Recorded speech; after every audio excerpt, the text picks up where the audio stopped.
Next up, we have Kenny, actually calling in from Arizona. You know, Kenny. we're broadcasting from Scottsdale, Arizona. We got Kenny joining us from Arizona. What's going on, Kenny? Enjoying the show so far?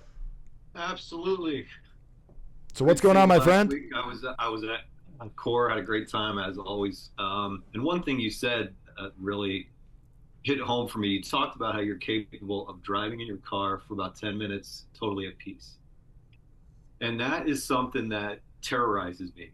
It's something that I dream about as well. So basically, I just have I'm going to pause real quick in a pattern you have.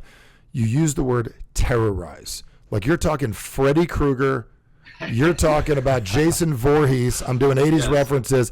And Michael Myers from Halloween attacking you in your dreams at Camp Crystal Lake on Halloween every day. That level of terror? Absolutely. Boredom. Terrorize. Okay, boredom. hold on. Boredom and terror are completely different patterns. Agreed. Okay, so does it terrorize you or you're uncomfortable with it?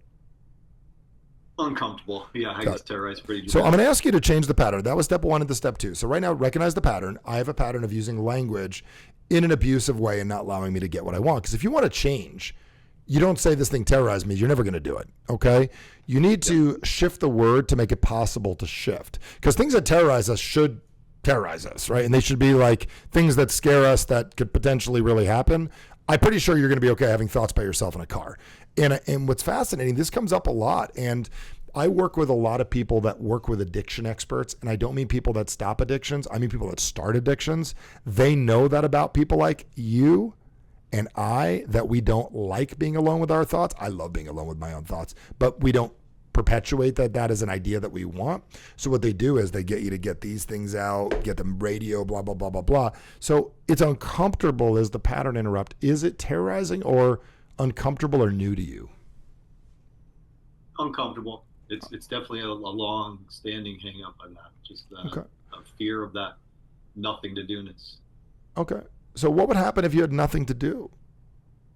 Just like you just said, just stuck with my thoughts. Okay. And what is the thought that pops up the most?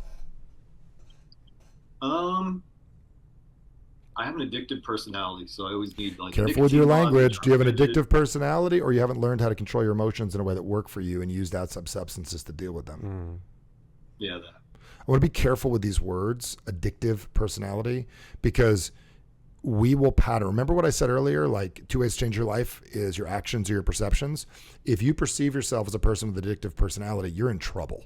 Okay, I'm just going to tell you you're in trouble. So are we destined that that's it? We're done. Tattoo on your forehead, addictive personality, or that's what you've been saying up till now?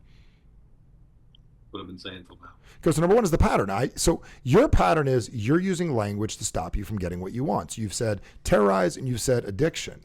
Now what's fascinating, I'm not saying you're not taking substances. I'm not saying you're comfortable in the car. I'm not asking you to be Pollyanna with this.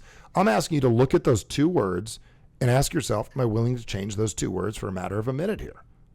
So do you have an addictive personality, or you tend to take things instead of solve things? Yeah. Tend to distract myself instead of solving it. No. Hear the way I said it. Do you tend to take things instead of solve things? Yes. Okay, good. So step 3 is a new pattern that you want to create. What is the action we need to take? So here's the deal. When is the last time you've allowed yourself to dream really, really big and get excited about something? Couldn't even tell you. Okay. So when I get in the car by myself, I'm thinking of things I'm going to create. Oh my gosh, it's going to be amazing what I'm going to do. I could pace, I could walk, I get excited. I remember the first time I did this. I was a valet when I was a kid. What a great job. All kids should get a job valeting at some point. Fascinating thing. I'll just share this with you. I didn't know how to, which is hard for me. I'm 6'7". I had to like take Mazda Miatas and not allowed to move the seats and drive these little things, these tiny little cars. I had to learn how to stick shift on the thing, but we had time to ourselves. Like we'd have to run and go get a car or we'd walk. But I remember being in a parking lot, pacing around, thinking of ideas of what I wanted for my life.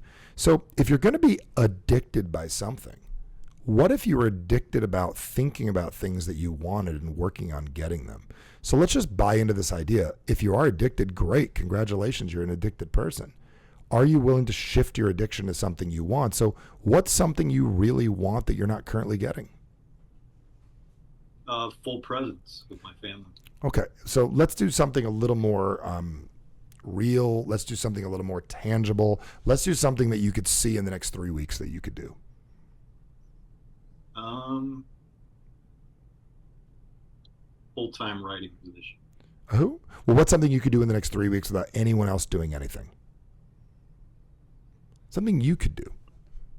A target you could create. Something requires nobody to do anything. You could do it by yourself. Nobody even has to know about it. But something you're excited to work on, something you can achieve, something you'd see a result in. Starting a business to get that fully moving. Okay. Make it even simpler than that. What's something you could do that you could work on that would make you feel good? How's your health currently? Good. Good. So you take care of it regularly? Mm-hmm. You exercise, you train, you work out? Yep. What's one of your targets you could do health-wise that you're not doing currently right now that you could add to your regimen?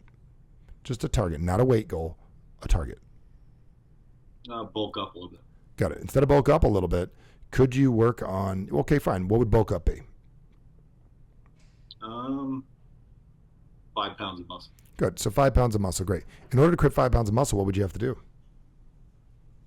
Lift heavy in the gym 3-4 days a week. Good. Would you have to change your pattern about that? How often do you Yes. think about lifting heavy in the gym? All the time. Okay, so it's not happening? Are you sure about your answers?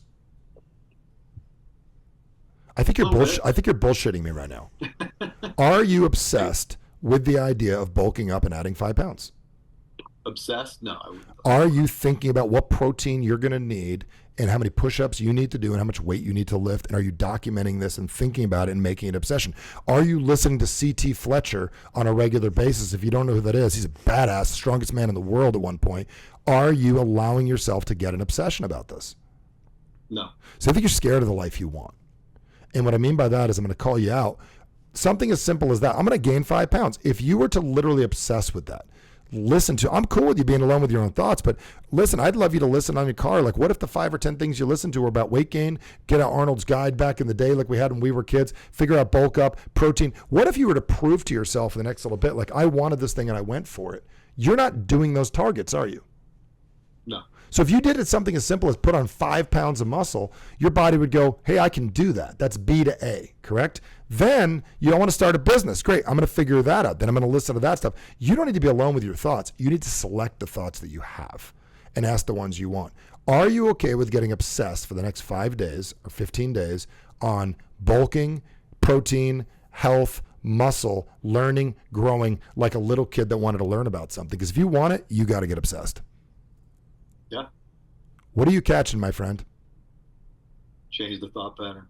So here's my question. Do you need to get fully present with your family or you need to get fully present with you? Myself. You're a wisher, buddy. You're a wisher. You're throwing a coin in a wishing well and hoping and praying, and God's looking at you going, dude, time to do something. So I guarantee you 5 of the things I just said, if you want to gain 5 pounds of muscle, and please, folks, listening right now, you're all going to hit them up with, oh, take these peptides, do these things. You can listen to those people or not. I'm just telling you, you know exactly what I'm saying. Whether you do it or not, that'll be completely up to you. I do not believe you have a pattern issue. I believe you are using the wrong pattern to get the thing you want. You have a thing called attention, and why don't you use this thing called attention by adding your attention to 5 or 6 ways to get there? Understood. Appreciate it. Understood is one thing. Direction is another. Will you take that direction? Yes. Okay, great. So within 15 days from now, you will have a solution. Is there any reason why you could not hit your objective in 15 days? No. It'd be your choice up to now.